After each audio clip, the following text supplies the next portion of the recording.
the art of America. Mom can't handle this. The streets be the canvas.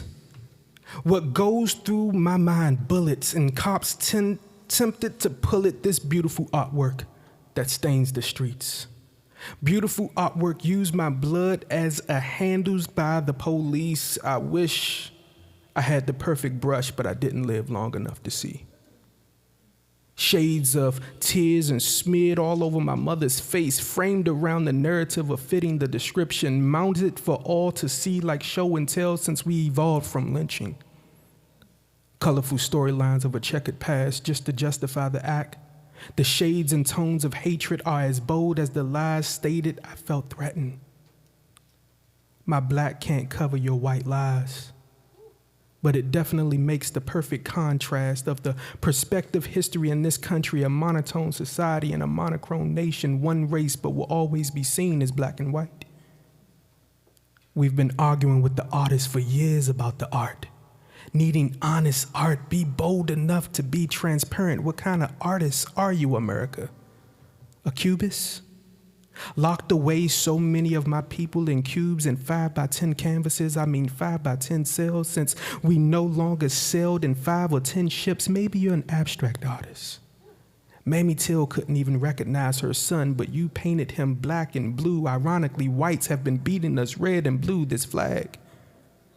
Maybe you're an impressionist who execute us with stereotypes that's never been true. You'll never be honest. Maybe you're a surrealist. None of the stuff that has been done to us will ever be believable, but when lies are told repeatedly, they always sound true.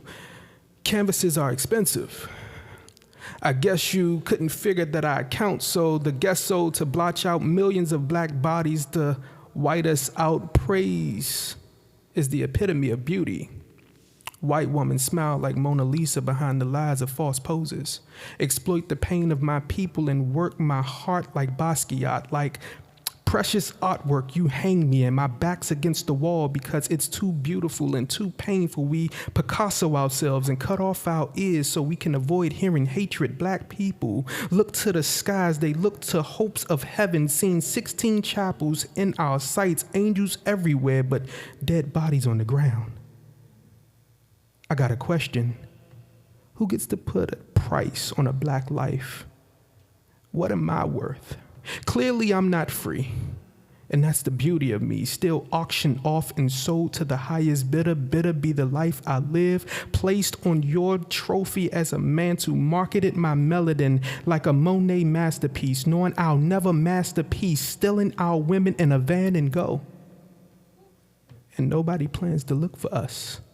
Salvador my dollar for a bottle. Salvador my body for $1. We've had to survive too many times in this nation's storms, only to continue to be battered and bruised, bothered by its raindrops, teardrops, blood drops. We come this far by faith, but the bigotry, hatred, intimidation, having us leaning on your Lord.